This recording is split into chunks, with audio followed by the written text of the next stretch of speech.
Hey, good morning and welcome back to Dakota News Now. It is time for Owning Your Outdoors, the first one of the new season. And joining me as always is Doug Schroeder. Doug, good to have you back. Good to be back. It's great to be back with you, Aaron. Spring is here, we think, now. Yeah. But right now, Mother Nature is going to show us some of the things that happen throughout the winter, some of the damages that happen just with having a yard or any kind of acreage.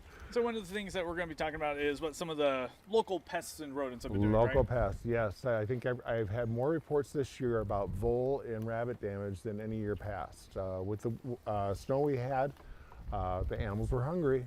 So what do they eat? They eat your shrubs, perennials, trees. That's their meals, so we have to do a little repairing. So talking about rabbits, how do you know when you have some rabbit damage? What can you do to prevent it?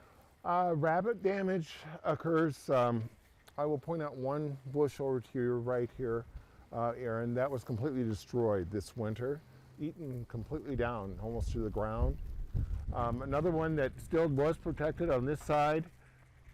It was protected until the snow got over the barrier and it actually ate some of the top branches. So they're just hungry, eating the plants that they can with the snow on the ground. But Yep. how can you prevent that? It looks like you put a little enclosure around it. There are a number of ways to prevent rabbit damage. The best way is using a barrier. Any kind of barrier you can put in the fall after their source of any kind of meal is going away with the winter coming on. Put any kind of fence you can. Remember, rabbits can crawl through a 2-inch by 2-inch space. Wow. So you need to use like chicken wire or something that has a little bit finer type of protection for your trees and for your shrubs. So we've been talking about rabbits, that you can prevent them too from doing something like that, right? Yes, there's repellents you can use. If you're going to use a repellent, remember, you need to take and switch them up. You can't use the same one all the time. They'll get smart and they'll get used to it. So get a couple of them and alternate them. Remember to put another repellent on after it rains.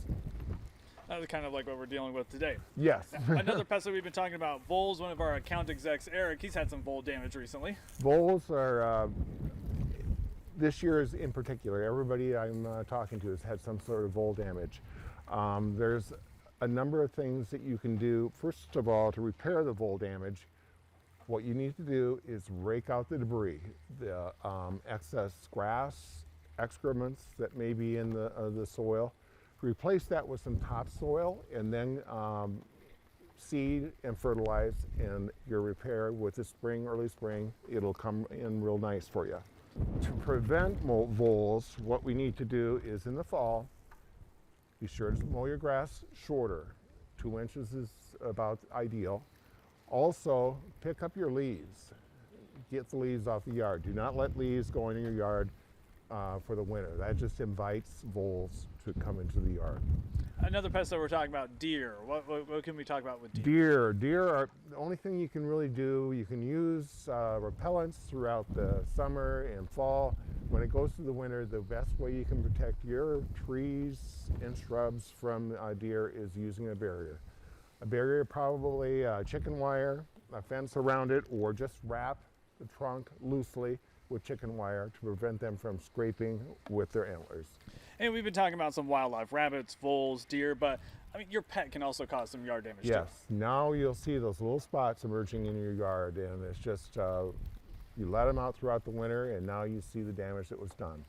There's a number of products on the market that you can easily patch that, and now's the time to do it. Get it done before the year gets away from you. All right, Doug, any other tips for lawn care now that the pests and our dogs have been through? No, right now is the time to do it. A little bit of investment of time now, and you'll have a lush green yard for the whole season. All right, Doug, sounds great. Thank you for all the tips, and we're going to have all this information that Doug's given you online at dakotanewsnow.com after the show. But make sure you stick around. We have Fastcast coming up next.